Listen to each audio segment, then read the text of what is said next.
그러면 어떤 할머니가 사셨는데 다리가 너무 아파가지고 병원에 찾아갔대요.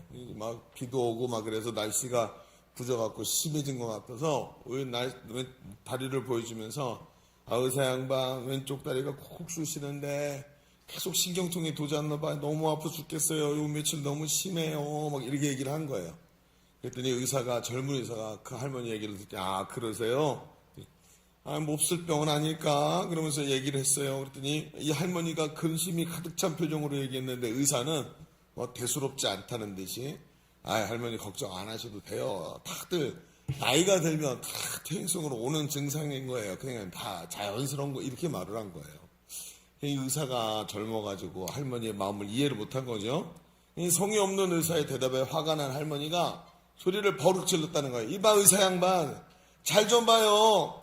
하나도 안 아픈 이 반대쪽 다리와 둘 다 나이가 동갑이야. 나이 먹어서 그런 게 아니야. 이렇게 얘기를 했다는 거예요. 그래서 다리 두 짝이 동갑이죠. 근데 왜 하나만 다 나이 먹어서 그렇다는 거 말도 안 되는. 그래서 의사가 혼났답니다. 자, 옆 사람에게 말해주세요. 염려하지 마세요. 잘 되고 있습니다. 기도하면 더 잘 됩니다. 시작. 염려하지 마세요. 잘 되고 있습니다. 기도하면 더 잘 됩니다. 그렇죠. 둘이 동갑인데 차별을 하던 유분수제. 할머니가 좀 섭섭하셨죠? 왜요? 의사가 잘못했네요. 자세히 설명하고 안심시켜드리고 걱정하지 않게 해드려야 되는데 그럼 얼마나 좋겠습니까? 근데 그러지 못한 겁니다. 오늘 이제 어떤 말씀을 같이 나누고 싶은가? 세상을 살아가는 우리는 우리의 숙명인 것 같습니다. 피할 수 없는 것이 있죠. 그게 바로 염려와 근심인 것 같습니다. 우리 시대는 더 그렇죠. 여러분 예전에 기억나십니까? 예전에 중국 무협지 같은 데 보면 천리경이라는 거울이 있었죠. 천리경이 뭐예요? 천리 밖에 있는 것을 손으로 거울 하나로 이렇게 보면 다 보이는 거죠. 여러분 다 하나씩 갖고 계시죠? 아니에요? 여러분 스마트폰이 그때 그 소설에 나온 천리경보다 더 좋아요. 모르는 게 없어요. 이제는 이제 그 천리경에다 뭐까지 덧붙였는지 아세요? AI가 개발이 되면서 그 백설공주의 마녀가 갖고 있는 거울이 됐어요. 거울아 그럼 대답을 해. 그렇죠? 야 지금 이 세상에서 뭐 저쪽 물어보면 AI가 띵 그러면서 대답하죠. 얼마나 정확하게 말해줍니까? 옛날 사람들은 상상 속에 있었던 거울이 말을 하고 거울이 모든 것을 얘기해 줍니다. 다 가르쳐 줍니다. 그런데 그러면서 우리의 지식도 넓어지고 우리가 아는 것도 많아지고 우리의 능력도 많아진 것 같지만 사실은 말입니다. 그러면 그럴수록 우리가 할 수 있는 것은 없는데 아는 것이 많아지기 시작하면서 모르는 게 약이다라는 말이 나오기 시작합니다. 알기 때문에 문제가 되고 점점 더 몰라도 되는 것에 대해서 염려와 근심이 많아집니다. 여러분 저 우크라이나 전쟁 우리가 어떻게 막을 수 있습니까? 할 수 있는 게 아무것도 없습니다. 염려와 근심만 많아지고 왜 우리에게 아픔이 왔는지 알지만 할 수 있는 것이 아무것도 없다는 걸 자꾸 인식하게 됩니다. 그러니까 몰라도 되는 걸 자꾸 알게 되고 인간이 한계를 넘어가면서 자꾸 신의 영역에 도전하는 기술들이 나오기 시작하면서 사람이 불행해지는 거예요. 인생이 오늘에 감사하지 못하고 더 많은 것들을 마치 자기가 신인 양 알고 있지만 할 수 있는 게 없지 않습니까? 여러분 인생을 살아가면서 염려와 근심이 없는 순간이 있겠습니까? 여러분 건강 염려 어떠십니까? 요즘에 한번 여러분 유튜브 들어가서 여러분 주변에 아픈 사람 있어서 뭐 췌장암 이런 거 한번 검색해 보십시오. 한 달, 두 달 내내를 봐도 계속 볼 수 있을 만한 정보들이 올라와 있습니다. 그거 보잖아요. 온통 그 암에 대한 걱정으로 일상을 살 수가 없어요. 이것 때문에 암에 걸린다, 저것 때문에 암에 걸린다, 수도 없이 들어보십시오. 내가 암에 안 걸리나. 그게 안 됩니다. 그렇죠. 걱정만, 근심만 가득 찹니다. 허리 조금 아프면 이쪽에 뭐가 있는데, 등이 조금 아프면 이쪽에는 간이 있는데, 그러면서 계속 문제가 생겼는지 걱정하지 않겠습니까? 여러분 수입에 대해서 오늘 우리가 누리는 매월 우리 삶을 풍요롭게 해주는 수입을 생각해 봅시다. 이 수입이요 유지된다고 생각하십니까? 나이가 들면 수입 유지 안 됩니다. 그렇죠? 그 수입을 유지시키기 위해서 노후 준비 얼마나 합니까? 그런데 노후 준비 많이 해도 여러분 우리를 그 사이사이를 삐집고 들어오는 불행과 질병과 염려와 근심을 막든가요? 자식 걱정, 미래 걱정, 노후 걱정, 먹을 것 걱정. 여러분 먹을 것 걱정하면서 반대로 또 무슨 걱정이에요? 다이어트 걱정. 혈당 걱정, 하루에도 수도 없이 영양제를 입에다 쑤셔 넣어야지만 뱃속에서 아이고 오늘은 그래도 뭐가 마음에 안심이 오지 않습니까? 우리가 얼마나 염려와 걱정을 많이 하고 사는지 모든 것이 걱정과 근심이 떠나지 않는 우리의 삶의 모습을 우리가 보게 됩니다. 그런데 웃긴 건 이런 것들이 점점 쌓여가지요. 이 걱정, 여러분 걱정이 10개만 해도 힘든데 이 걱정 저 걱정 계속 위에 늘어납니다. 알수록 걱정이 늘어나는데 이게 해결이 안 되니까 어때요? 점점 공황장애고 강박증이 옵니다. 강박증이 계속 뭔가에 대해서 끊임없이 생각을 합니다. 그러다가 그게 넘어가면 공황장애가 되고 우울증으로 나타납니다. 그러니 여러분 염려와 근심이 어떻게 끝이 나겠습니까? 사도 베드로는 우리를 향해서 아주 중요한 말씀을 전합니다. 뭐라고 합니까? 베드로전서 5장 7절에 너희 염려를 다 주께 맡기라. 이는 그가 너희를 돌보심이라. 그러면서 한마디 더 우리가 절대로 잊어서는 안 되는 한마디를 합니다. 근신하라 깨어라 너희 대적 마귀가 우는 사자같이 두루 다니며 삼킬 자를 찾나니. 이 두 구절이 딱 붙어서 마귀가 어떤 존재인지를 우리에게 알려줍니다. 염려, 걱정, 근심이라는 것이 악한 사탄의 도구라는 거예요. 그래서 그 염려를 주께 맡겨버려야 우는 사자같이 우리를 삼키기 위해서 돌아다니는 마귀를 대적하고 이길 수 있다고 정확하게 말합니다. 오늘 우리는 이 3종 세트, 여러분 홈쇼핑에서 파는 3종 세트, 염려, 걱정, 근심이라는 이 3종 세트를 우리 가운데서 떼어서 주님께 맡겨드려야 할 줄로 믿습니다. 이것이 우리를 넘어지게 하고 우리를 마귀의 조롱거리가 되게 만들고 오늘도 하나님께 집중하지 못하고 여러분 불안해가지고 하나님께 맡겨드립니다 하고 쏙 뺏어가고 하나님께 맡겨드립니다 하다가 하나님 붙잡으시려면 쏙 뺏어가고 이런 일들을 우리가 하게 만들더라는 거예요. 그러니까 하나님께 아무리 맡겨드려도 우리 속에 염려와 걱정, 근심이 끊이지 않는 겁니다. 오늘 이 말씀을 통해 우리 속에 있는 염려와 근심하는 이 마음에 대해 말씀을 통해 깊이 바라볼 수 있는 기회가 되시기를 바랍니다. 하나님은 오늘 우리 속에 있는 염려와 근심을 어떻게 다루기를 하나님 원하실까요? 이렇게 복잡한 시대, 손에 들려있는 이 천리경 때문에 염려와 근심이 끊임없는 이 시대에 하나님 우리가 어떻게 살기를 원하실까요? 좀 말씀을 깊이 있게 하는 오늘 상고하는 시간 되시기를 바랍니다. 주보 3면을 펼쳐보시면 오늘 말씀의 제목은 너희는 먼저라는 제목으로 오늘 말씀을 보겠습니다. 우리 오늘은 좀 적어야 될 게 있는데 우리 이렇게 한번 써보시죠. 첫 번째, 우리 속에 있는 염려와 근심의 본질을 알아야 합니다. 우리 속에 있는 염려와 근심의 본질을 아는 것이 중요합니다. 자, 한번 조금만 더 펼쳐가 볼까요? 우리 속에 있는 염려와 근심의 본질이 뭔데 도대체요? 자, 오늘 우리가 읽은 말씀은 예수님께서 산상수훈 가운데 제자들을 가르치시는 너무나도 유명한 말씀이죠. 그래서 오늘 우리는 33절 한 절을 읽었는데 너무나 중요한 구절이니까 다 알고 계신 구절이니까. 그런데 이 구절을 조금만 앞으로 가서 보면 이 구절의 전반적인 흐름을 볼 수 있게 됩니다. 앞에 두 절만 앞으로 가 31절을 볼까요? 31절, 32절, 33절 이 석절을 한번 같이 읽어보겠습니다. 시작. 그러므로 염려하여 이르기를 무엇을 먹을까, 무엇을 마실까, 무엇을 입을까 하지 말라. 이는 다 이방인들이 구하는 것이라. 너희 하늘 아버지께서 이 모든 것이 너에게 있어야 할 줄을 아시느니라. 그런즉 너희는 먼저 그의 나라와 그의 의를 구하라. 그리하면 이 모든 것을 너희에게 더하시리라. 아멘.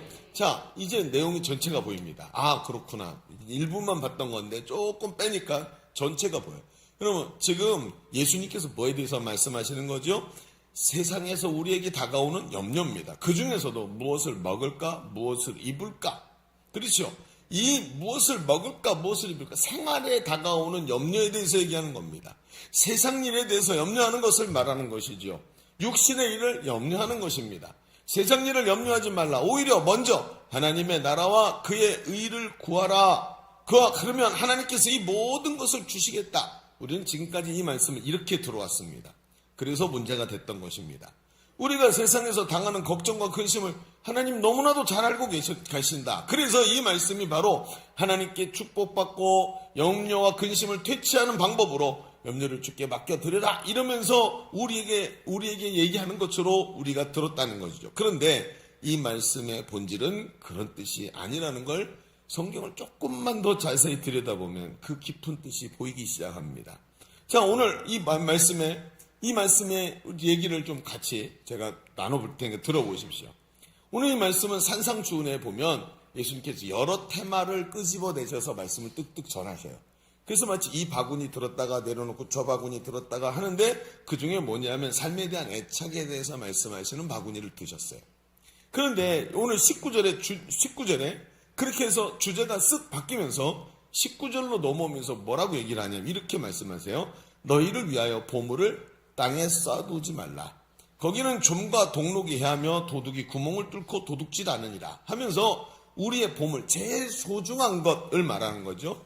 네 마음속의 보물, 제일 소중한 것을 하늘에 쌓아두라고 말씀하십니다. 그러면서 그 방법이 목숨을 위하여 하늘에다 쌓아두는 방법이 뭐냐 하면 목숨을 위하여 무엇을 먹을까, 몸을 위하여 무엇을 입을까 염려하지 말아라. 이런 얘기인 거예요. 그러니까 아주 우리가 좀 받아들이기 어려운 얘기죠. 아니, 하루 종일 살면서 먹을 거, 입을 거, 잠잘 거, 내일 걱정 안 하면 우리 인생에 할 걱정이 뭐가 있겠습니까? 여러분, 주부들 생각해 보십시오. 아침 먹으면 점심 준비해야 되고, 점심 먹고 나면 설거지하고, 저녁 준비해야 되고, 인생이 뭐 이래? 이런 생각이 들지요. 그래서 집에서 밥을 3끼 다 달라고 그러는 남편을 뭐라 그래요? 삼식이라 그런대잖아요. 죽으려고 환장했다고 얘기하지 않습니까? 밥을 하루 3끼나 하게 만든다고. 여러분, 그런데 이게 이렇게 먹고 사는 게 이렇게 중요한데, 먹고 살 것에 대해서 염려하지 말라. 그게 뭐예요? 내 보물을 하늘에 쌓아두기 위해서 해야 될 가장 기본적인 거래요. 이게 말이 되냔 말이에요. 이게 받아들여지냐고요. 가장 필요한 것, 사람이 먹고 사는 문제 가장 기본적인 걸 다 내려놓고 그걸 하늘의 것에다가 투자를 해야 된다는 거예요. 이게 어떻게 하면 그게 됩니까? 그런 마음으로 이제 읽는 거예요. 그랬더니 뭐라 그러시냐 하면 오늘 말씀에 하늘의 새를 봐라. 땅의 풀을 봐라. 그것들이 아무것도 안 하는데 하나님이 먹이시고 입히시지 않냐. 그럼 사람이 새나 하늘에 날아다니는 새나 풀처럼 넉넉히 그냥 주면 먹고 안 먹으면 그냥 길바닥에서 자고 그래야 되는 겁니까? 아니죠. 그 얘기가 아닙니다. 넋을 놓고 살으란 말이 아니라 오늘 말씀의 의미는 중요한 게 뭐냐면 염려하지 말으라는 얘기죠.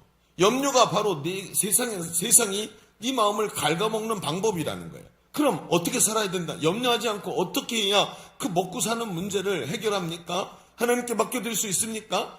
여기 드디어 그 방법으로 오늘 본문이 드디어 나오기 시작해요. 뭐라고요? 그런즉 너희는 먼저 그의 나라와 그의 의를 구하라. 그리하면 이 모든 것, 먹고 사는 모든 것을 너희에게 더하시리라. 자, 이해가 되십니까? 저는 안 됩니다. 이제부터 딴지를 걸기 시작하는 거예요. 이게 하나님 이게 앞뒤는 맞는 것 같은데 이게 아닌 것 같은데요. 이게 이해가 안 되는데요. 하고 하나님께 질문을 하기 시작을 하는 거예요. 읽다 보면 우리는 이 대목에서 큰 오해를 일으키고 있었다는 것을 알게 됩니다. 우리는 이 말씀을 들을 때 이 모든 것을 너희에게 더하시리라. 여기다 초점을 맞춥니다. 먼저 그의 나라와 의를 구하는 것을 잘하면 이 모든 것을 더하시리라 하고 여기다 초점을 맞춰서 그래, 그러면 내가 원하는 건 이 모든 것을 하나님 주신다는 거니까 내가 그의 나라와 의를 구하는 삶을 살아가자 이렇게 생각하죠. 그런데 예수님의 말씀은 오히려 거꾸로 너희는 먼저에 맞춰져 있다는 것을 3번만 더 읽으면 보이기 시작합니다. 똑같은 장면. 주님이 말씀하시는 것은 결국 이 모든 것을 너에게 더하시는 건 당연한 건데 중요한 초점이 너희는 먼저라는 것에 담겨져 있구나 하는 것을 알게 됩니다. 우리의 마음속에 있는 우선순위의 문제를 주님이 말씀하고 계시고 그 우선순위를 하나님 앞에서 내어드리는 것이 얼마나 중요한 것인가를 말씀하고 있다는 거예요. 어렵죠. 저도 어려우니까요. 여러분 한번 생각해 보십시다. 제가 알고 있는 어떤 교회에 아주 목회를 잘 하시는 목사님이 계십니다. 그 교회도 우리처럼 두 날개를 하고 있고 성도들이 훈련을 하고 성도들이 참 하나님 앞에서 견실히 서가는 그런 좋은 건강한 교회를 이끌고 계신 목사님 계셔요. 근데 그분이 저와 교제하는 가운데 이런 말씀을 하시는 거예요. 교회 안에 중견 사업가가 한 분 계셨대요. 이분이 사업을 잘 하셔서 아주 기업이 견실하게 커가는 분이에요. 근데 이분이 또 믿음이 좋아요. 그러니까 믿음이 좋아서 어려서부터 신앙생활도 해오셨고, 그래가지고 믿음이 잘 성장한 분이었는데, 목사님이 비전을 가르쳐 주시고 이야기를 하니까 성도들이 다 훈련받고 또 교회가 열정을 내니까 이분도 같이 들어오셔서 훈련에 받으시기 시작한 거예요. 그런데 훈련을 받는데 이분이 얼마나 영적인 마음의 이 자세가 좋은지 말씀을 들으면 날마다 은혜를 받고, 이제 양육이 끝나면 집에 가면서 감동과 은혜 가운데 서로 용기를 주면서 헤어지고 이런 모습이었던 거죠. 그래서 목사님이 이분이 참 믿음이 좋다, 참 훈련이 잘 되고 있다고 생각했는데 한 가지 이상한 게 있었어요. 그게 뭐였냐면 이분이 숙제를 못 해오는 거예요. 숙제라 하면 여러 가지가 있지만 수레바퀴의 삶도 적당히 기도도 하고 암송도 하시고 하는데 진짜 안 되는 게 뭐였냐면 교재에다가 그 성경 구절을 다 써오게 돼 있죠. 그걸 못하는 거. 그리고 또 한 가지, 독후감을 못 써오는 거예요. 그래서 이 목사님이 양육을 하다가 한 번은 딱 대놓고 물어보셨대요. 집사님, 왜 숙제가 안 될까요? 다른 건 다 되는데 왜 숙제가 안 될까요? 하고 얘기를 이제 했다는 거예요. 그랬더니 이 집사님이 늘, 목사님 사실은 늘 제 마음에 이게 참 큰 짐이었습니다 하면서 솔직하게 얘기를 하는 거예요. 자기가 이제 사업을 하면서 너무 스케줄이 물리적으로 바쁘고 시간이 모자라는 거예요. 다른 건 어떻게든 하는데 앉아서 이걸 써야 되는데 앉아서 쓸 수 있는 여건이 전혀 안 되는 거예요. 계속 전화 오지, 피곤해서 집에 가면 골아 떨어지지. 그러니까 이걸 할 수 있는 여건도 전혀 안 되는 거예요. 그래서 목사님께 아예 이참에 부탁을 하고, 목사님 하나만 봐주십시오. 제가 다른 건 다 하는데 이게 너무 어렵고 제가 지금 상황에 절대로 이거 할 수 있는 상황이 안 됩니다 하고 얘기를 했다는 거예요.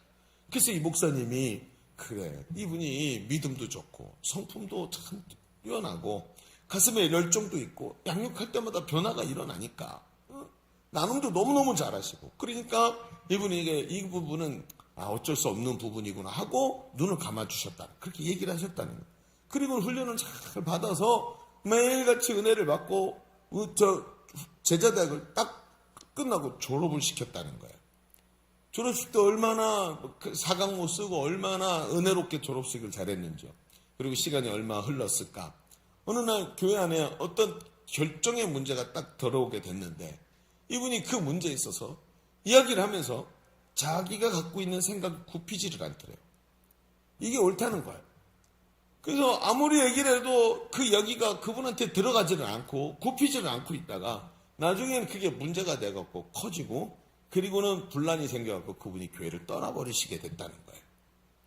너무 충격을 받아갖고 이 목사님이 너무 충격을 받아가지고 이분에 대해서 생각을 깊이 하게 된 거죠. 왜 양육을 하셨습니까? 마치 바울이 말한 것처럼 복음으로 엄마가 자식을 낳는 것처럼 낳은 사람이니까 얼마나 충격이 됐겠느냐 말이에요. 그래가지고 앉아서 가만히 이분을 생각하는데 이 목사님이 그러는 거예요. 제가 생각을, 그분이 떠나고 난 다음에 깊이 생각하다가 그때 알게 된 게 있다는 거예요. 그게 뭐냐 그랬더니 그게 바로 이분이 보여주고 있던 삶의 자세에 자기가 속았다는 거예요. 워낙에 이분은 성품이 좋고 교우 관계가 좋고 사람들과 소통이 좋은 분이었대요. 그런데 이걸 가지고 들어와서 말씀을 들으니까 말씀을 납죽 받아 먹으면서 기쁘고 감사한 건 너무 좋았죠. 그런데 가만히 생각해 보니까 자기 삶을 단 하나도 바꾸지 않았다. 워낙에 상태가 좋았기 때문에 하나도 바꾸지 않았다는 거예요. 그러니까 여러분 아침에 출근하면서 차에서 암송할 수 있지요. 그렇죠? 오디오 성경 틀어놓고 들으면서 하루에 넉 장씩 읽을 수 있어요. 듣는 걸로 할 수 있는 것까지는 했더래요. 항상.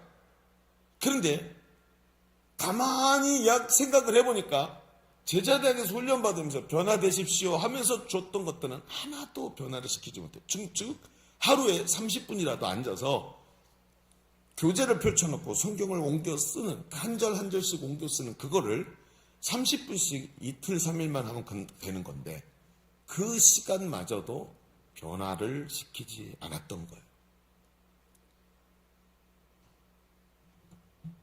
숙제가 안 되는 것은 시간이 없어서가 아니라 우선순위가 바뀌지 않았기 때문이라는 거예요.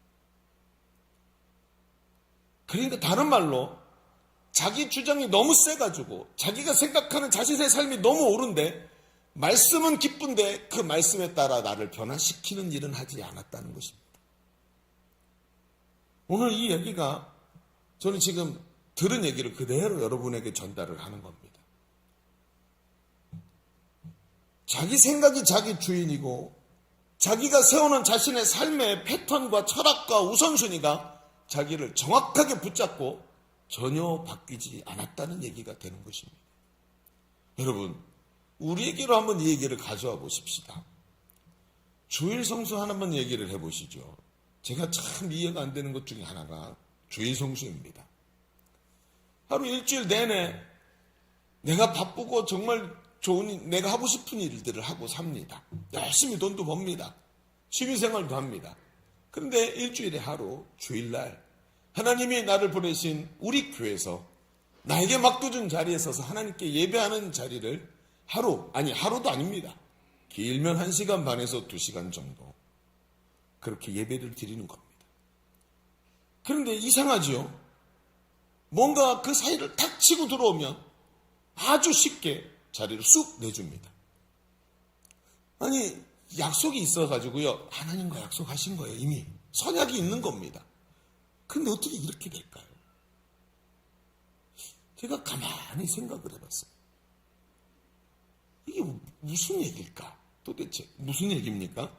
우선순위가 거기 매겨져 있는, 하나님께 있지가 않고 예배와 하나님을 만나고 하나님 앞에 엎드려 하나님은 왕이십니다. 나는 당신의 종입니다 하고 구원받은 하나님의 백성으로 공짜로 하나님 앞에서 모든 피를 다 흘려서 구원해 주신 하나님 앞에 감사의 무릎을 꿇는 존재로서의 우선순위가 세워지지 않았다는 것입니다. 그리고 나니까 어떻습니까? 이유가 늘 분명히, 제가 오늘 교회 가지 못하는 이유는, 내가 오늘 예배를 드릴 수 없는 이유는 이유가 너무 뚜렷한데 그 이유의 다가 뭐예요? 다 하나님이 다 뒤로 밀리고 예배가 뒤로 밀리고 우선순위에 하나님 들어오시지 못했다는 얘기가 되는 것입니다. 여러분, 이런 사람들의 모습을 보십시오. 그리고 나면 그 앞에 뭐가 끼어드냐 하면 하나님이 마치 쇠말뚝을 박아놓은 것처럼 하나님과 만남이라는 예배가 딱 기준이 돼 있지 않으니까 거기가 항상 비어요. 어떨 땐 돈이 들어가고, 어떨 땐 취미생활이 들어가고, 어떨 땐 친구가 들어가고, 그리고는 어떻게 해요? 계속 그 자리를 이것저것들이 쟁탈전을 벌이는데 내 생각과 마음의 가장 중요한 곳에 개나 소나 다 왔다 갔다 하나님이 계셔야 될 자리에. 그러니까 어떻습니까? 염려와 근심이 사라지지를 않는 것입니다. 이제 보이기 시작합니다. 하나님의 자리를 다른 것에게 내주니까, 우선순위가 하나님께 딱 정해져야 되는데 안 되니까, 그렇게 믿음 종호 같았는데 결정적 순간에 다 털고 일어나더라는 거예요. 믿음으로 서지 못한다는 것입니다. 제가 양육을 해보면 양육 훈련에서 가장 중요한 것이 뭐냐면 순종 훈련입니다. 행복 모임을 할 줄 알고 복음을 전할 줄 알고, 그거는 가다 보면 시간이 지나가면 자연스럽게 다 습득할 수 있습니다. 그런데 사람이 하나님의 말씀에 순종하는 마음, 이것은 성품이 좋아서 순종하는 사람은 세상에 없습니다. 이 사람이 성품이 좋을 수 있어요. 그래서 남들과 교감이 잘 돼요. 그런데 이 사람에게 딱 걸려있는 자리, 그 자리에 딱 가서 거길 넘어가자 그러면 거기서부터 순종이 딱 걸립니다. 사람마다 다 위치가 달라서 숨기기가 아주 좋습니다. 그런데 거기서 훈련이 딱 안 되니까 순종의 자리에서 탁 걸립니다. 이것은, 순종은 절대로 성품이 아닙니다. 성경 오죽하면 작은 것에 순종하는 자가 큰 것에도 충성되다, 작은 것에 충성되는 자가 큰 것에도 충성되다. 다른 말로 작은 것에 순종할 수 있는 사람이 큰 것에도 순종하는 것입니다. 내 가치로, 내 느낌으로, 내 경험으로, 내가 지금까지 살아온 방법으로 살아가는 사람이 아니라 그리스도의 말씀, 우리 하나님의 뜻에 순종하도록 가치관의 우선순위가 변해야 하는 줄로 믿습니다. 이게 하나님 나라 가치로 사는 사람이에요. 여러분, 하나님 나라 가치가 뭡니까? 어느 교과서에 그게 써 있습니까? 아닙니다. 하나님의 뜻을 우선순위에 두고 사는 사람이 하나님 나라 가치로 사는 사람이에요. 예수님은 너무 정확하게 이 해결 방법을 말씀하신 겁니다. 6장 20절에 이렇게 말해요. 오직 너희를 위하여 보물을 하늘에 쌓아두라. 하나님 나라 가치를 가지고 살아라. 거기는 좀이나 동록이 하지 못하고 도둑이 구멍을 뚫지도 못하고 지멋대로 왔다 갔다 하는 자리가 되지 못한다는 그 우선순위를 정확하게 정하노라는 것입니다. 내 보물이 있는 그곳에 내 마음도 있느니라. 보물을 하늘에 쌓아두십시오. 거기에 정확하게 우선순위를 두시기를 바랍니다. 먼저 하나님의 나라와 하나님의 뜻을 구하는 자가 되기 시작할 때 거기서부터 이 모든 것을 더하시는 은혜가 있는 거예요.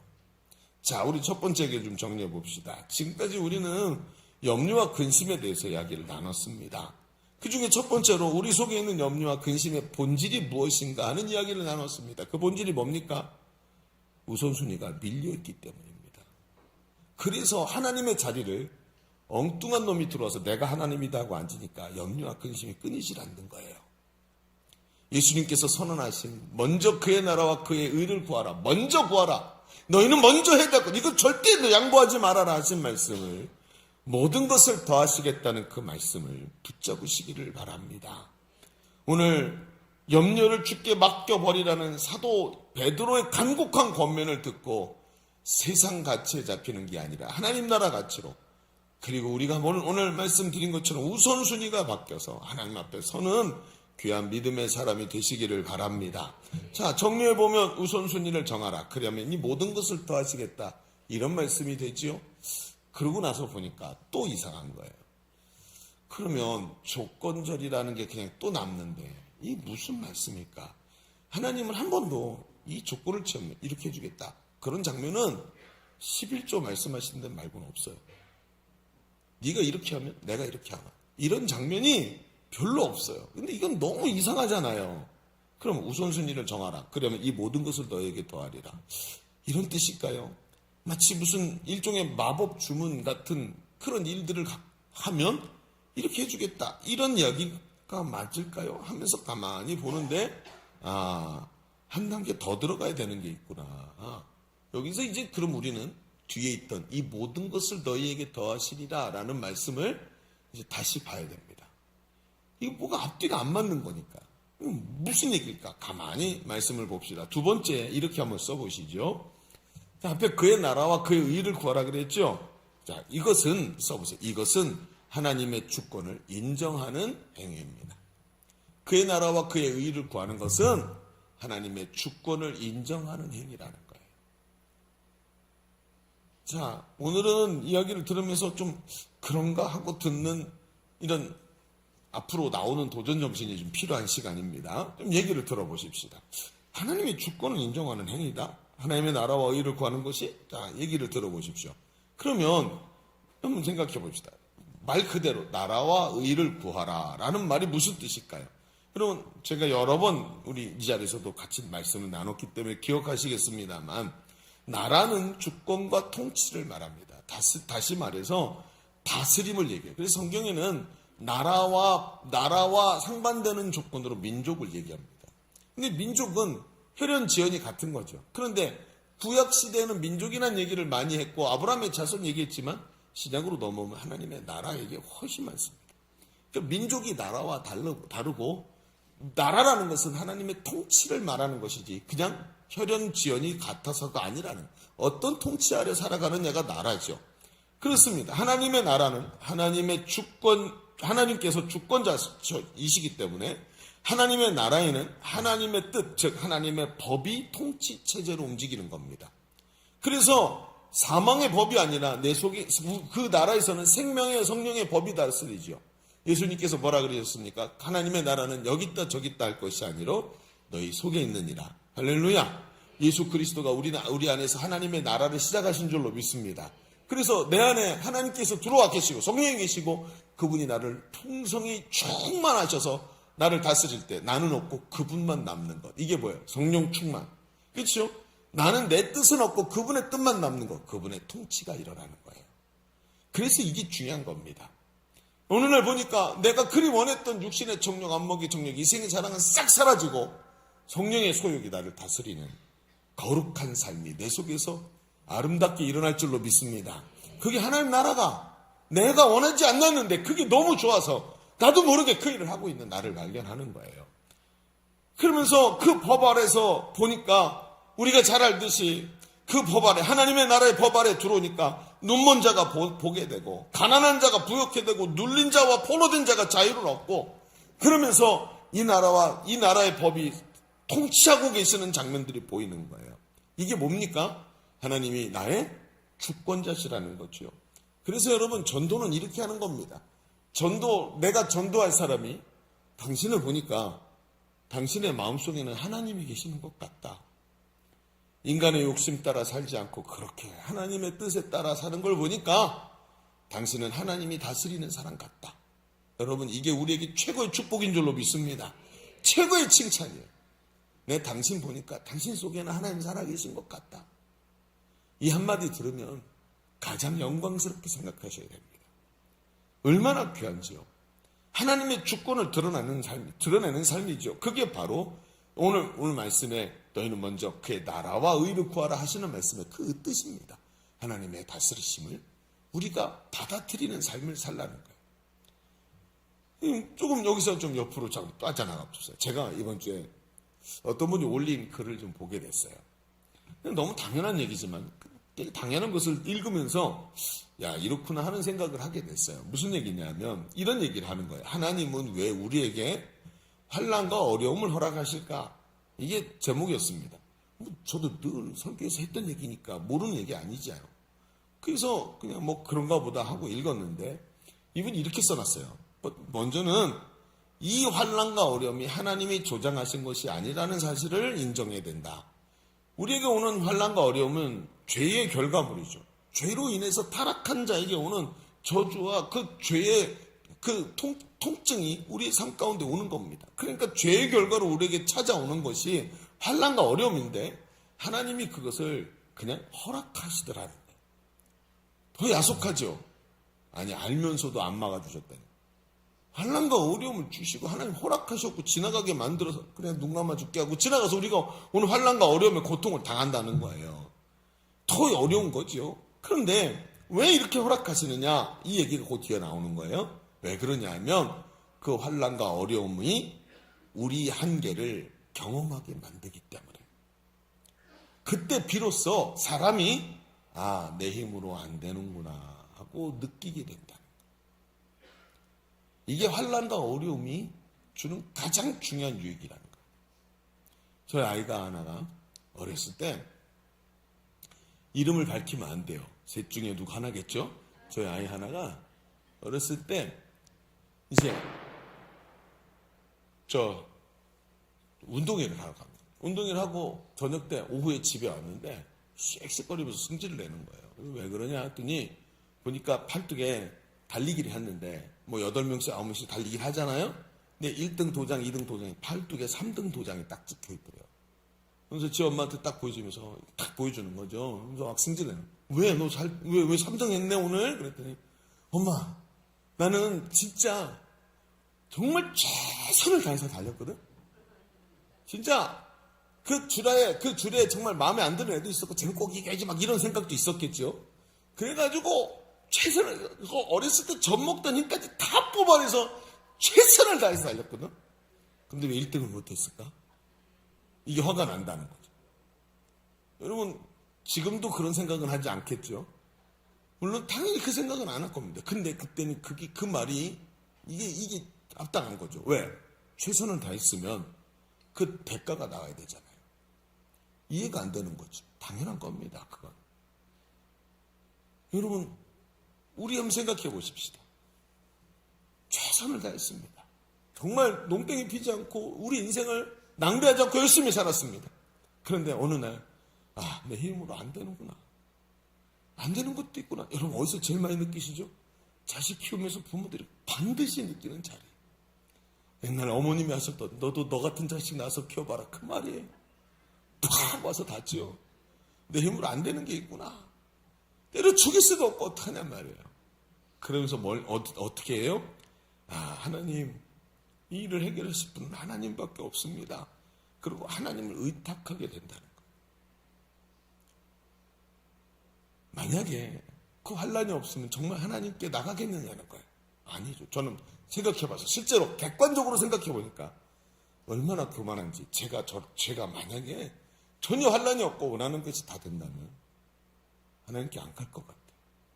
심지어 저는 제 손에 1억만 들어도 목사 그만둡니다. 이렇게 바보 같은 사람이라 하나님이 1억은 고사고 1,000만 원도 안 주시는 거예요. 여러분 생각해 보십시오. 진짜로. 그리고 나니까 그때부터 보이기 시작합니다. 하나님의 통치 아래 무릎을 딱 꿇고 주님, 하나님이 다스리셔야 됩니다 하고 고백할 수밖에 없는 자리. 그 환란이 그런 자리구나. 하나님의 주권을 인정할 수밖에 없는 자리. 하나님 도와주세요. 나는 할 수 있는 게 아무것도 없습니다. 그런데 여러분, 이 자리가 어디예요? 이게 영적으로 성장하는 자리예요. 성장한 사람이 아니면 이 소리를 할 줄을 몰라요. 하나님은 인정하지를 못해요. 내가 할 수 있다고 말하지. 그렇습니다. 이 말씀은 이 모든 일의 주권이 하나님께 있다는 것을 강조하는 거예요. 너희는 먼저 하는 그의 나라와 의를 구하라. 이게 그 뜻입니다. 이것이 만사형통하게 만들어줄 테니까 우선순위를 바꾸고 그의 나라와 의를 구하라. 그래야 만사형통하게 해주마 하는 조건절이 아니라는 거예요. 하나님께서 하나님의 나라를 구하라는 뜻이 하나님의 주인이십니다라는 겁니다. 그러니까 어때요? 이렇게 해도 뒤에 고난은 온다는 것입니다. 왜요? 그래야 세상을 버리고 하나님만 붙잡으니까. 그럼 도대체 목사님 그 뒤에 있는 그러면 이 모든 것을 너에게 더하시리라는 말씀은 어떻게 하라는 뜻입니까? 그렇죠, 여러분. 이 말이 해석이 돼야 되는데 이 말이 정말 답답하고 가슴을 찔 일입니다. 저는 청년 때도 이 말씀만 보고 화가 났단 말입니다.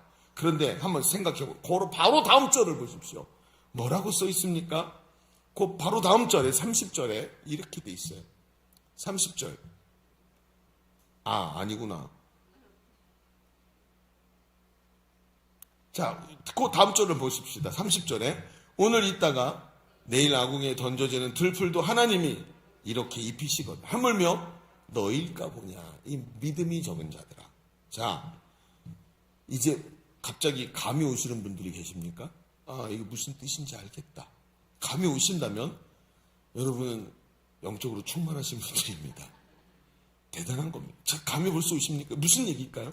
하나님이 내일 아궁이에 던져주는 들풀도 입히시고 공중의 새들도 먹이시는데 하물며 아들 예수의 피로 값을 치르고 사실 정도로 너를 소중히 여기시고 사랑하시는데 너희 모든 것을 더하시지 않겠느냐?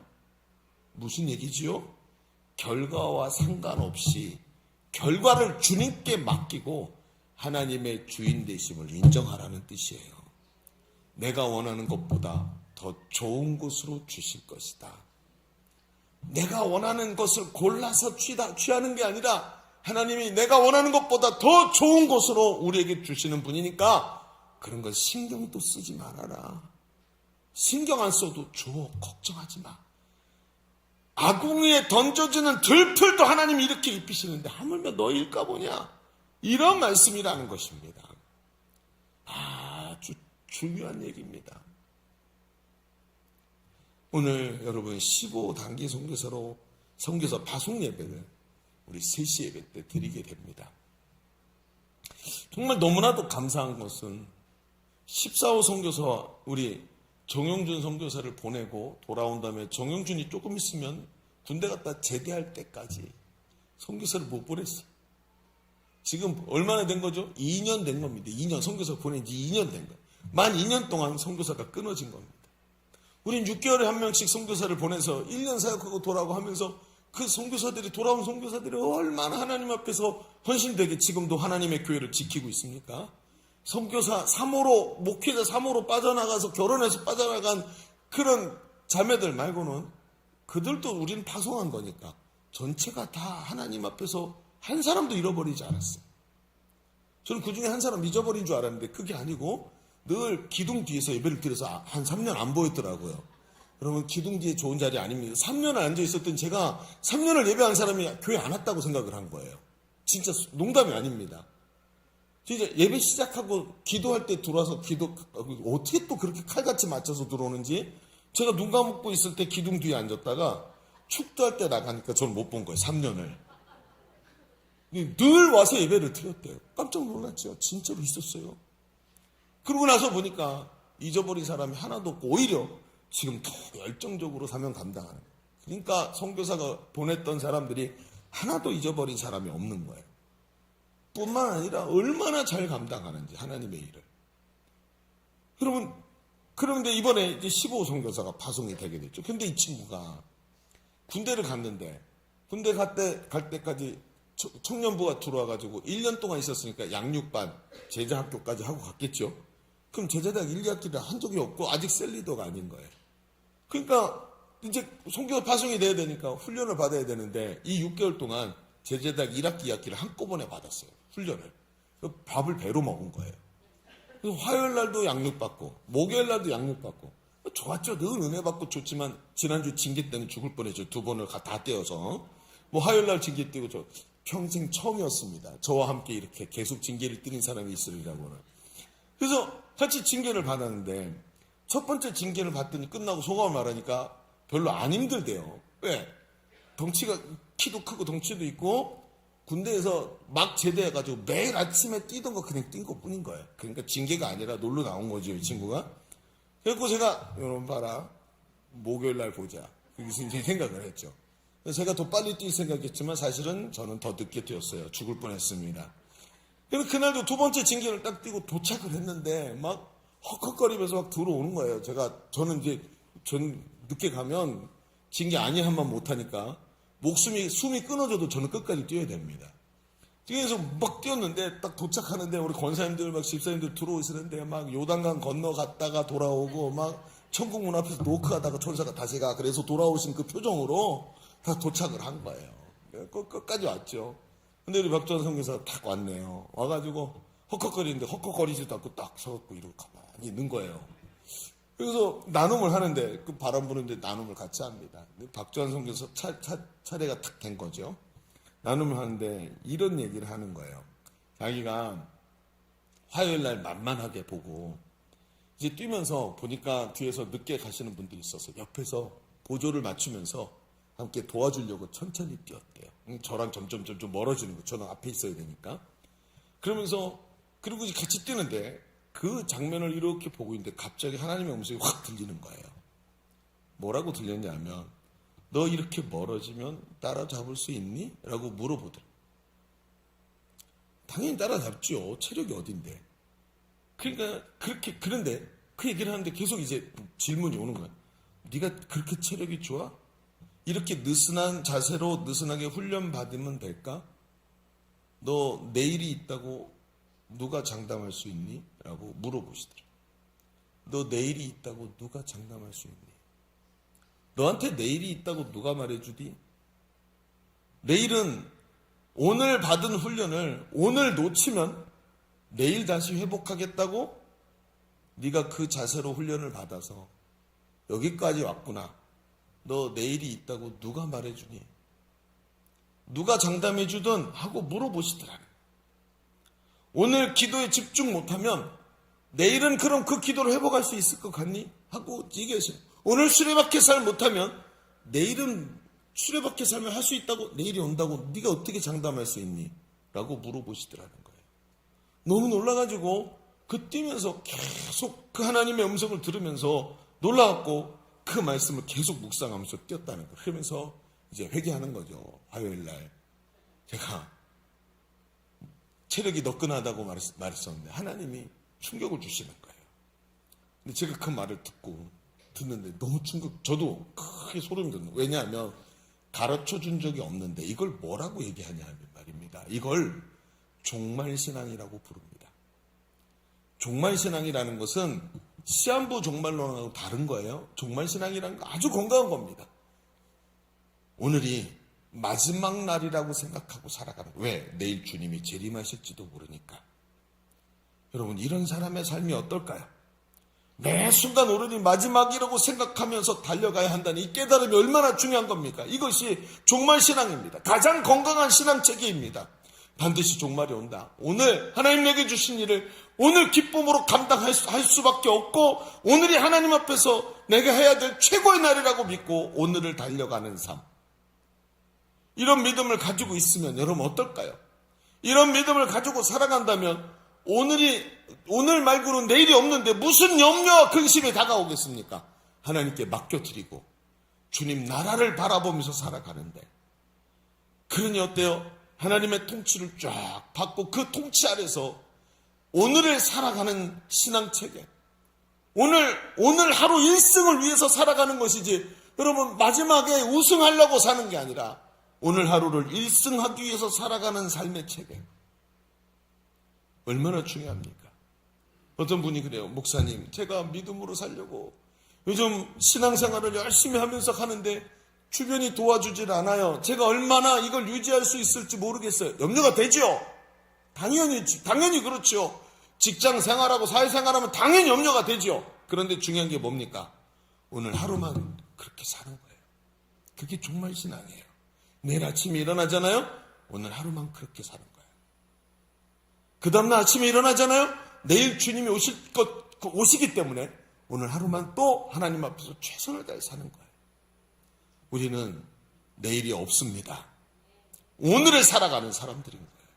그래서 오늘 하나님 앞에서 염려하는 삶이 아니라 너무 아쉽잖아요. 너무 아쉽잖아요. 그래서 오늘 하나님 앞에서 그렇게 살아가는 거예요. 오늘날 개미 한 마리가 낑낑거리면서 올라가서 딱 섰는데 어디냐면 소 잔등 위에 딱 섰대요. 개미가 밑에 있는 소를 보면서 이걸 확 밟아버려 이렇게 얘기를 했대요. 그랬더니 옆에 있던 하루살이가 참 오래 살다 보니까 별꼴이 다 보네 이렇게 얘기를 했다. 우리가 누굽니까? 하루살이 같이 살아가는 종말론의 성도들인 줄로 믿습니다. 우리는 장담할 수 있는 게 아무것도 없어요. 그래서 염려와 근심에 빠진 것이 아니라 하나님의 나라와 의를 위해 살아가는 사람. 그리하면 이 모든 것을 내가 생각한 것보다 더 좋은 것으로 채우시는 하나님의 은혜가 우리의 삶에 넘치는 줄로 믿습니다. 이번 한 주간 동안 전도축제가 일어났었습니다.